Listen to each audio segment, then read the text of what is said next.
ಕೊಲೆ ಕೇಸ್ನಲ್ಲಿ ಅರೆಸ್ಟ್ ಆಗಿರುವಂಥ ನಟ ದರ್ಶನ್ ಅವರನ್ನ ರಕ್ಷಣೆ ಮಾಡೋದಕ್ಕೋಸ್ಕರ ಡೇ ಒನ್ನಿಂದಲೂ ಕೂಡ ಕೆಲವರು ಪ್ರಯತ್ನ ಮಾಡ್ತಾ ಇದ್ದಾರೆ. ದರ್ಶನ್ ರಕ್ಷಣೆಗೆ ಮೈಸೂರು ಮೂಲದ ರಾಜಕಾರಣಿಯೊಬ್ಬ ಮುಂದಾಗಿರೋದು. ಸಿಎಂ ಸಿದ್ದರಾಮಯ್ಯ ಮೇಲೆ ಅವರ ಆಪ್ತ ವಲಯದಲ್ಲಿ ಗುರುತಿಸಿಕೊಂಡಿರುವಂಥ ವ್ಯಕ್ತಿ ಒತ್ತಡ ಹಾಕಿರೋದು. ಡಾಕ್ಟರ್ ರವೀಂದ್ರ ಅವರ ಮೂಲಕ ಸಿಎಂಗೆ ಹೇಳುವಂತೆ ಒತ್ತಡ ಹಾಕಿರೋದು. ಹಲವು ಬಾರಿ ಫೋನ್ ಮಾಡಿ ದರ್ಶನನ್ನ ಈ ಕೇಸಲ್ಲಿ ರಕ್ಷಿಸಿ ಅಂತ ಈ ರಾಜಕಾರಣಿ ಮನವಿ ಮಾಡಿದ್ದಾನೆ. ಮೈಸೂರಿನಲ್ಲಿ ದರ್ಶನ್ ಜೊತೆಗೆ ಇರ್ತಾ ಇದ್ದ ಈತ.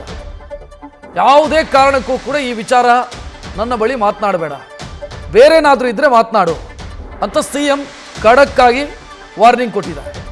ದರ್ಶನನ್ನು ರಕ್ಷಣೆ ಮಾಡ್ರಿ ಅಂತ ಕೇಳಿದರೆ ಈ ವಿಚಾರವನ್ನು ಮತ್ತೊಮ್ಮೆ ನನ್ನ ಬಳಿ ಮಾತನಾಡೋದು ಇಟ್ಕೋಬೇಡ, ಬೇರೆ ಏನಾದರೂ ಇದ್ದರೆ ಮಾತನಾಡೋ ತೊಂದರೆ ಇಲ್ಲ, ಆದರೆ ಈ ವಿಚಾರಕ್ಕೆ ನನ್ನ ಜೊತೆಗೆ ಮಾತನಾಡೋದಕ್ಕೆ ಬರಬೇಡ ಅಂತ ಸಿಎಂ ಖಡಕ್ಕಾಗಿ ಸೂಚಿಸಿದ್ದಾರೆ.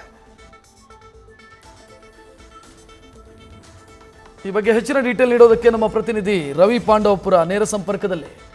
ರವಿ, ಈಗ ದರ್ಶನ್ ಒಬ್ಬ ಕೋಲ್ಡ್ ಬ್ಲಡೆಡ್ ಕ್ರಿಮಿನಲ್ ಅಂತ ಗೊತ್ತಿದ್ರೂ ಕೂಡ ಆತನನ್ನ ರಕ್ಷಣೆಗೆ ಇಳಿತಾರೆ ಈ ರಾಜಕಾರಣಿಗಳು, ಅದರಲ್ಲೂ ಕೆಲವರು ಆತನ ಜೊತೆಗೆ ಸಂಪರ್ಕದಲ್ಲಿರೋರು ಅಂತಂದ್ರೆ ಏನು ಹೇಳಬೇಕು? ರಕ್ಷತ್, ಪ್ರಮುಖವಾಗಿ ರೇಣುಕಾ ಸ್ವಾಮಿ ಅವರ ಹತ್ಯೆ ಪ್ರಕರಣದಲ್ಲಿ A2 ಆರೋಪಿಯಾಗಿ ಸದ್ಯ ಪೊಲೀಸ್ ಕಸ್ಟಡಿಯಲ್ಲಿರುವಂತಹ ದರ್ಶನ್ ಅವರ ಪರವಾಗಿ ಮೈಸೂರಿನಲ್ಲಿರುವಂತಹ ಹಲವು ರಾಜಕಾರಣಿಗಳು ಹಾಗೂ ಅವರ ಅತ್ಯಾಪ್ತ ಬಳಗದವರು ಖುದ್ದು ಸಿಎಂ ಹಾದಿಯಾಗಿ ಅವರ ಪುತ್ರ ಯತೀಂದ್ರ ಸಿದ್ದರಾಮಯ್ಯ ಅವರಿಗೂ ಕೂಡ ಒಂದು ದುಂಬಾಲು ಬೀಳುವಂತಹ ಕೆಲಸಕ್ಕೆ ಮುಂದಾಗ್ತಿದ್ದಾರೆ.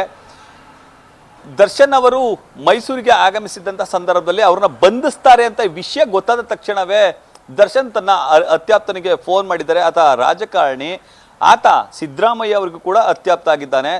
ದರ್ಶನ್ ಅವರ ಜೊತೆ ಹಿಂಬಾಲಕನಾಗಿ ಸುತ್ತುವಂತಹ ಆತ ಸಿದ್ದರಾಮಯ್ಯರ ಚುನಾವಣಾ ಸಂದರ್ಭದಲ್ಲೂ ಕೂಡ ಆತನನ್ನ ಪ್ರಚಾರಕ್ಕೆ ಕರೆದುಕೊಂಡು ಬಂದಿದ್ದ. ಜೊತೆಗೆ ತನ್ನ ಚುನಾವಣಾ ಸಂದರ್ಭದಲ್ಲೂ ಕೂಡ ಪ್ರಚಾರ ಕಾರ್ಯದಲ್ಲಿ ಕರ್ಕೊಂಡು ಬಂದಿದ್ದ. ಆಗ ಒಂದು ಕಾರಣಕ್ಕಾಗಿ ಹಾಗೂ ಆತ ತನ್ನಗೆ ಅತ್ಯಾಪ್ತ ಇದ್ದಾನೆ ಅನ್ನೋ ಕಾರಣಕ್ಕಾಗಿ ಆತನಿಗೆ ಕಾಲ್ ಮಾಡಿದ ತಕ್ಷಣ ಆತ ಖುದ್ದು ಸಿಎಂ ಆದಿಯಾಗಿ ಯತೀಂದ್ರ ಸಿದ್ದರಾಮಯ್ಯ ಅವ್ರಿಗೂ ಕೂಡ ದುಂಬಾಲು ಬೀಳುವಂಥ ಕೆಲಸಕ್ಕೆ ಮುಂದಾಗಿದ್ದಾನೆ. ಹಲವು ಬಾರಿ ಕರೆಗಳನ್ನು ಮಾಡಿ ಆತನನ್ನು ರಕ್ಷಣೆ ಮಾಡುವಂತೆ, ಹಾಗೆ ಪ್ರಕರಣದಲ್ಲಿ ಆತನನ್ನು ಕೈಬಿಟ್ಟು ಆತನನ್ನು ಸಾಕ್ಷಿಯಾಗಿ ಪರಿಗಣಿಸುವಂತೆ, ಹೀಗೆ ಹಲವು ಒತ್ತಡಗಳನ್ನು ಹೇರುವಂಥ ಕೆಲಸಕ್ಕೆ ಮುಂದಾಗಿದ್ದಾನೆ. ಜೂನ್ 10ನೇ ತಾರೀಕು ಪ್ರಕರಣ ಹೊರಗಡೆಗೆ ಬಂದ ತಕ್ಷಣ ಮೈಸೂರಿನ ಕುವೆಂಪು ನಗರದ ಗೋಲ್ಡ್ ಜಿಮ್ಮಲ್ಲಿ ಇದ್ದಂತಹ ಸಂದರ್ಭದಲ್ಲೂ ಕೂಡ ಕರೆ ಹೋಗಿದೆ. ಕರೆ ಹೋದ ತಕ್ಷಣ ಆತ ಸಂಪರ್ಕ ಮಾಡಲಿಕ್ಕೆ ಹೋಗಿದ್ದಾನೆ. ಆ ಸಂದರ್ಭದಲ್ಲಿ ಖಡಕ್ ಎಚ್ಚರಿಕೆಯನ್ನು ನೀಡುವಂತಹ ಕೆಲಸಕ್ಕೆ ಖುದ್ದು ಸಿಎಂ ಸಿದ್ದರಾಮಯ್ಯ ಅವರು ಮುಂದಾಗಿದ್ದಾರೆ.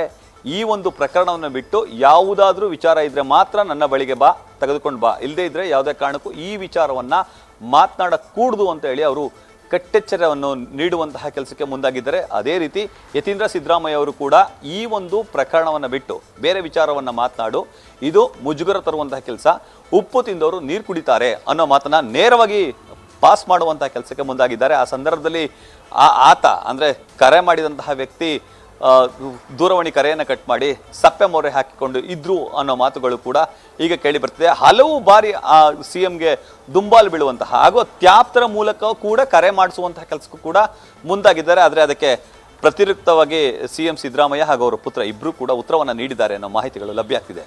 ರಕ್ಷತ್, ಥ್ಯಾಂಕ್ ಯು ರವಿ ಮಾಹಿತಿಗೆ. ನ್ಯೂಸ್ ಫಸ್ಟ್ ನಿರ್ಭೀತಿಯಿಂದ ನಿಮ್ಮ ಪರವಾಗಿ.